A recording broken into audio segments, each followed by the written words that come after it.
我们来看一看，转到这边来呢，前面应该就是唐家湾啊。刚刚我开车经过那里的河道里面啊，你看有一艘船开过来，这个是蓝色干线，应该是一个渡轮吧。我们从这个角度再来看一看这两个贝壳。这两个贝壳呢，好像冲的方向是不一样的啊。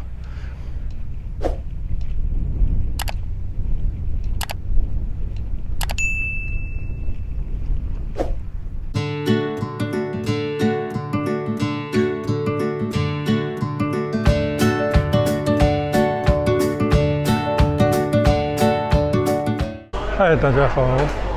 刚刚我在我身后的一家朝鲜餐馆啊，吃了一碗冷面。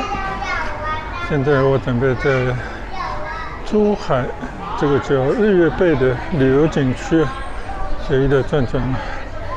今天本来是想到这边再来骑会车的，谁知道今天忙中出错，又忘了带我的360相机了。那就在这边随便的散散步吧。好，现在呢，我把镜头转过来，我用我一个大疆的 Pocket 2相机来这边随意的走走拍拍。现在我正对的是一片海岸，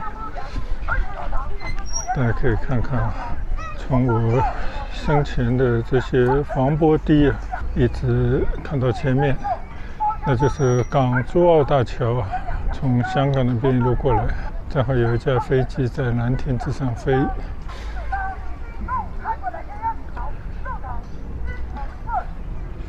我们来看一看，转到这边来呢，前面应该就是唐家湾啊。刚刚我开车经过那里的。今天我们是开着车闲逛，先去到了南沙，然后经过深中通道，来到了中山的翠亨新区，顺着那边的非常漂亮的马路，就一路来到了珠海啊。今天是下了很多天雨之后一个晴天，虽然这个天看上去还是有点蒙蒙的，但基本上来讲呢，算是一个久违的晴天了。我们到这边再来看一看。刚刚呢，我就在对面的海运城华发新天地里面吃的饭。这里是日月贝啊，这个珠海的歌剧院自带的一个商业中心。你看啊，我前面的一个贝壳，这个就是日月贝啊，其实就是珠海的歌剧院啊。据说已经开门营业快10年了，应该是2017年元旦时候开张的。这两个贝，你看啊，就像两个贝壳一样的打开的，这个其实就是两个剧院。大的呢可以容纳1500多个人，那小的可能也可以容纳500-600个人的两个剧院。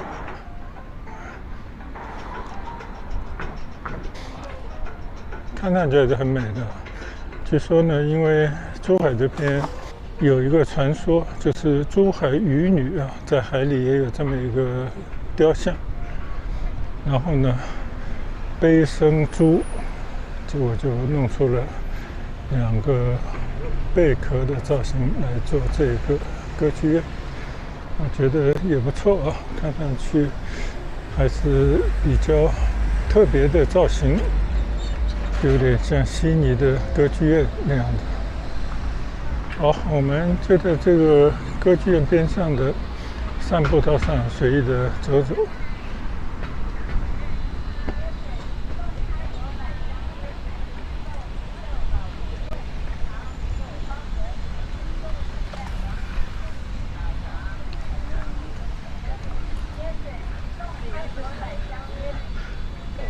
1-2年以前呢，我曾经来过这边，趁着家人去闲逛时候，我就骑着我的小单车，在这个小岛上，这个岛有个名字叫野梨岛，在这个岛上呢穿行了一下，现在骑到了马路上，骑到了情侣路上，那边好像还有一个什么码头，可惜那次录像的时候啊没录好，有一段居然都是无用的素材，所以呢今天本来想到这边来再来补录一段啊，骑一下车。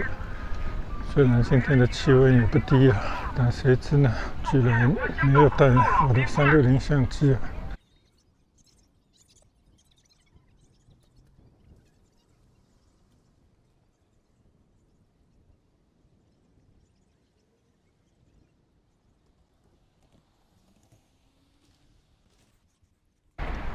在开阔的滨海区域随意的散步啊，我觉得这个算是一种福气啊。所以呢，珠海这座城市啊，你看对面有不少的高楼。每天早上起床以后，推开窗，站在阳台上就可以欣赏南海的风光啊。但是我们距离珠海不远，每年总会来几次，开着车来转转。看看海，看看这座美丽的新城。如果有的选的话，我宁可在珠海这样的小城市过退休的生活，因为真的这边相对人少，城市呢比较新，重要的是年轻人比较多。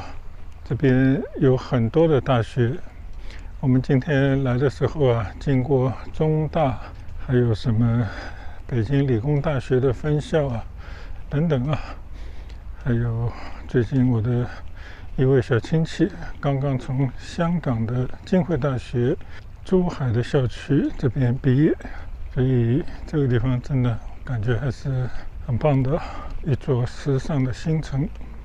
河道里面啊，你看有一艘船开过来，这个是蓝色干线。应该是一个渡轮吗？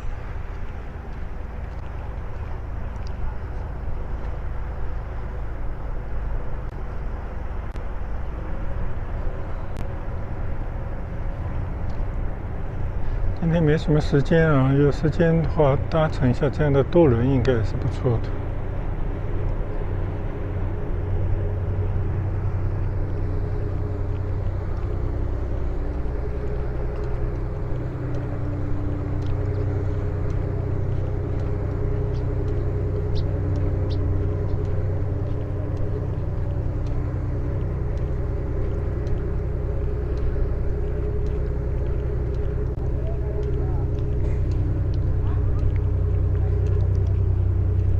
这边停了不少家庭用的4轮单车，但今天天气实在太热了，我觉得骑单车并不是一个好的选择。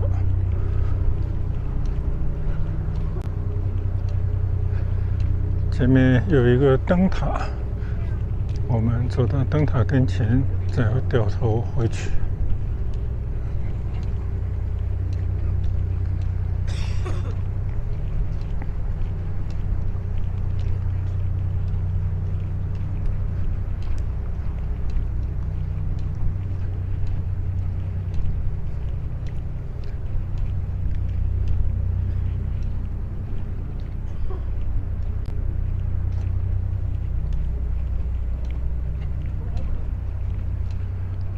好，我们在这边望望海啊。刚刚我指的前方的呢，就是唐家湾，这一路过来，珠海还是有不少山的。刚刚我们经过了一个香山隧道，非常的长。然后再往前走呢，有板丈山啊，更大的一座山。那这些山下呢，都已经贯通了，成了隧道。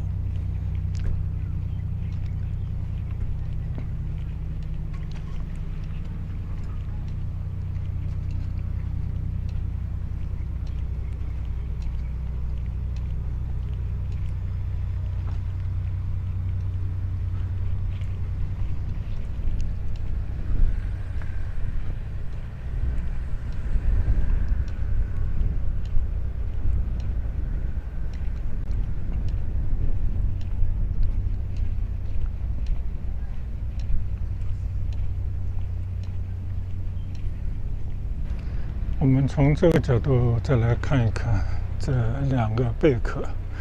这两个贝壳呢，好像冲的方向是不一样的啊。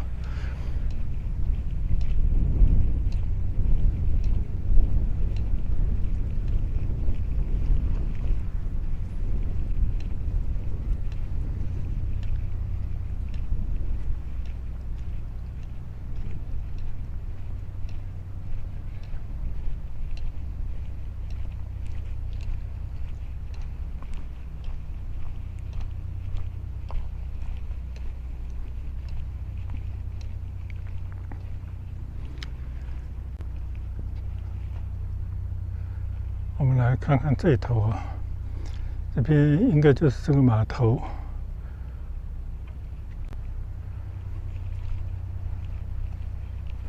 珠海呢，它的南面就是澳门了。那澳门一块弹丸之地啊，虽然现在已经回归大陆，已经成了中国领土的一部分啊，但它的发展呢，受制于它地方实在太小，所以中央政府把它边上的一块更大面积的岛叫横琴岛呢，划拨给了澳门。当然现在还没有完全连成一片啊，那将来的话呢，应该会撤销横琴岛和澳门之间的关口。那横琴岛和珠海这边呢，也可能会设一个新的关口。那现在横琴岛呢，建设的七七八八啊，而且有了一块地方呢，已经划归了澳门管辖，那就是澳门大学在横琴岛上的校园。那边呢，现在主要还是以旅游观光，但将来呢，肯定会办公，引入更多的产业啊。所以横琴岛将来应该也是一块非常不错的区域啊。那我曾经也去过很多次，在横琴岛上呢骑行、拍视频啊，很多次。大家有兴趣的时候呢，也可以翻一翻我以前拍摄的那些视频啊，我觉得还是挺有意思的。好，我们现在再来看一看这个日月贝啊。从这边看呢，这个日月贝啊，看上去面积并不小啊。好，我继续沿着日月贝边上的清水的平台，也是一条步道往前走走。这里呢，是我第一次到这边来散步啊。上次我应该只是骑着单车匆匆路过了一小段而已。看来还是有人啊坐着共享单车在这里骑行。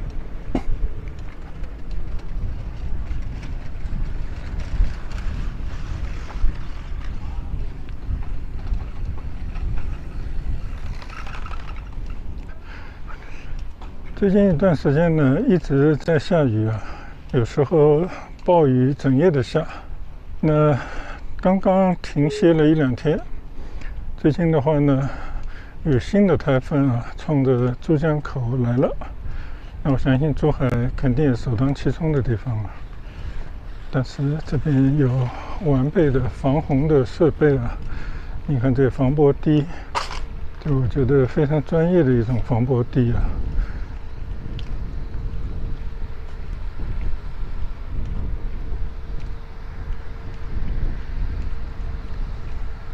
刚刚呢，我们就通过这座桥啊，从前面情侣路那边开过来的。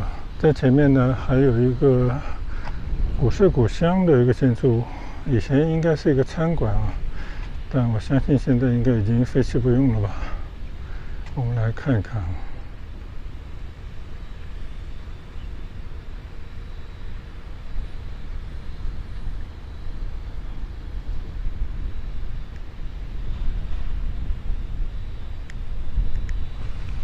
好，我们再来回望一下这两个贝啊，你看都重叠在一块了，看上去好像只有一个一样。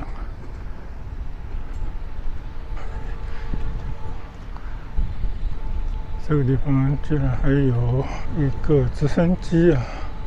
这个是坐人的吗？是大家观光用的还是干嘛用的呢？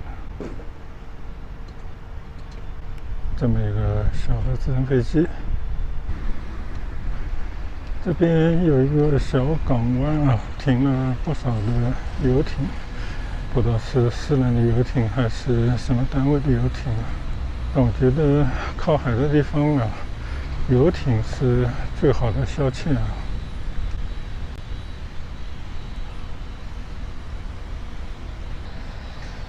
好，我们在这边观望一下，你看啊，两个大贝壳虽然还是有些重叠在一块，边上有个直升飞机，边上呢就是一个商业中心，叫海运城华发新天地。华发呢是珠海最大的一个房地产商啊。珠海城区里面到处都大概的楼盘。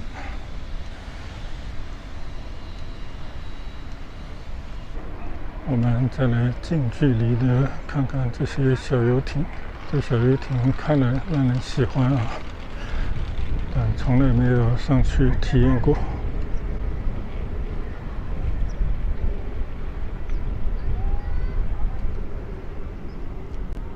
现在面对的呢就是一处港湾，那边呢主要是香洲地区啊，已经盖了很多的高楼了，一直到北边有很多的山，再到这个海狸岛上啊，有这么一个歌剧院，还是挺美的吧？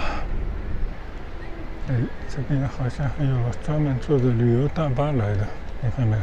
这些旅游大巴载着一堆人到这边的旅游观光，然后可能也会在这里用餐、购物等等。相信这里面还是有很多其他设施的。看到前面有一个海鸟雪世界的标志，会不会有企鹅在这边呢？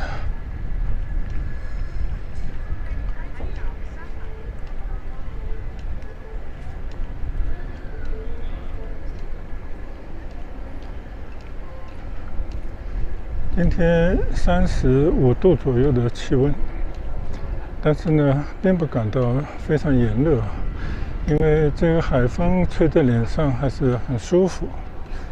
而且刚刚吃完饭啊，饭后走一走呢，也是精神头十足。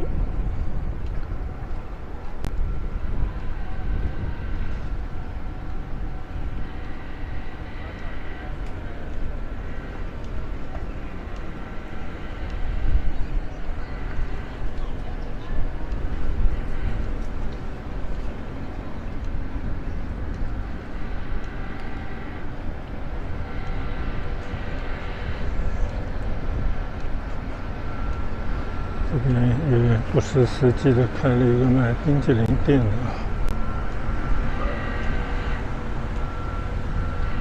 格旅珠海国际游艇体验中心啊，你只要买票啊，看看啊，8个人大概3000块钱1个小时啊，当然还有更贵的，有些居然又达到了1万块钱1个小时。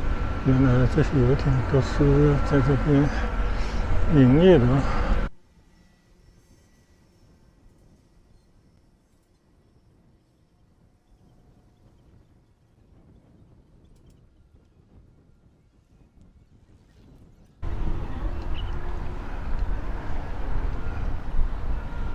这座桥啊，或者说这条路呢，就是从外面秦里路那边开车进岛的一条专用的道路。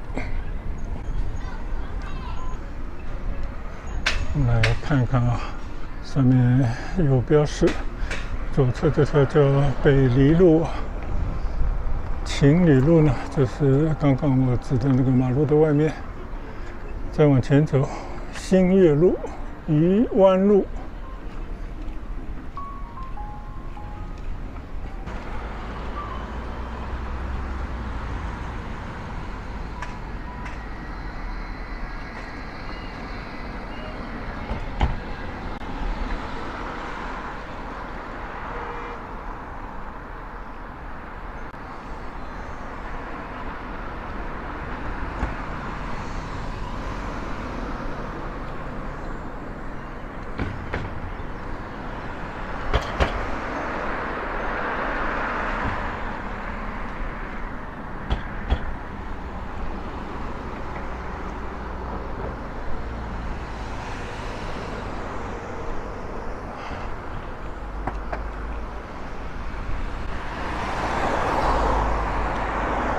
只能从这边过马路了。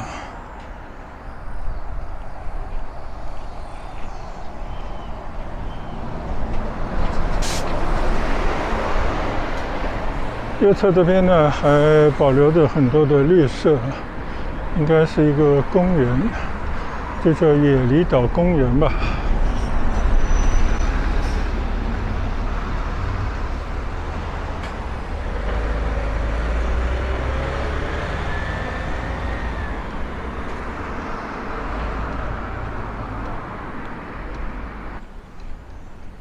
哇，这边共享单车就更多了。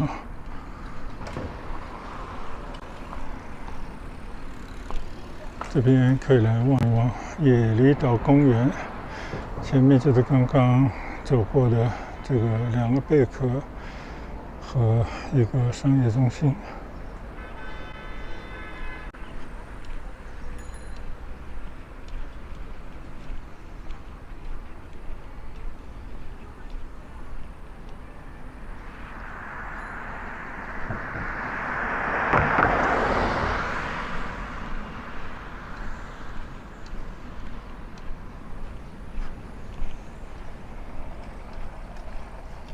这就是海离岛公园的骑行道了，可惜今天没有机会了，以后改日再来。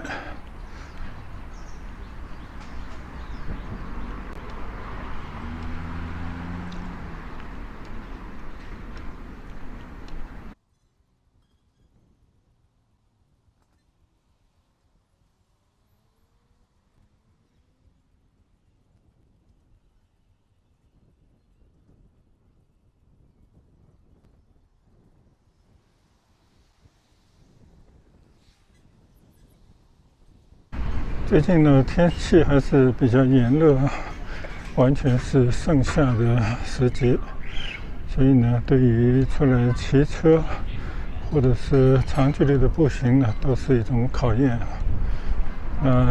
还是要随遇而安。我们能骑就骑，不能骑呢就走一段啊。走不长远呢，我们就走一段短路。就这么看看，我觉得也都挺好的。因为这毕竟是一个旅游景区吧，面朝大海，春暖花开的地方，所以我觉得从这意义上来讲就已经相当不错了。这边夏天也搞一些活动啊，野场自扫。好，我们走吧，差不多又来到了我刚刚出发的地方了。我们在海边继续的看一看。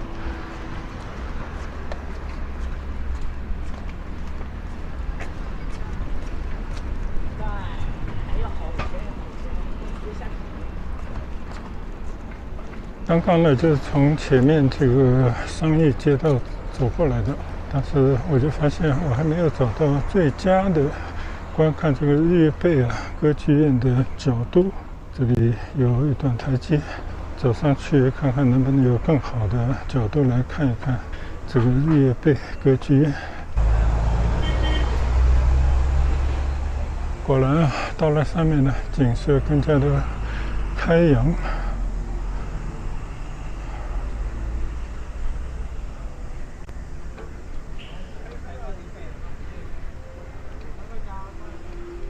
好，我们从这边来观望一下2个贝壳组成的歌剧院，就这个造型还是挺美的，大概只能从更高的地方来看它呢，才可以看到完整的造型。看来这边是一个大平台，下面呢就是有各种各样的商家，最下面呢就有停车场了，所以整个规划动线还是比较合理的，就是天气太热了。好，这个角度应该是看这个2个贝壳最佳角度了吧？要是晚上就更美了。我们来这里观望一下。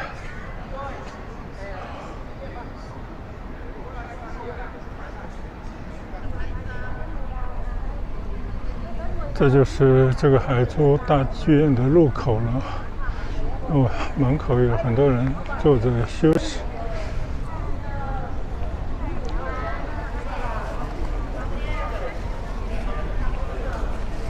不知道今天有没有演出啊？没有演出呢，也是要购票才能进去参观的，所以我们就到此结束了。好了，刚刚已经在日月贝珠海歌剧院这边转了一大圈了，都是在阳光底下，完全没有遮挡，已经走得出汗了。今天呢就随意的这边走走，我们现在找路去停车场，从这边呢准备回家去了。谢谢大家跟随观赏，拜拜。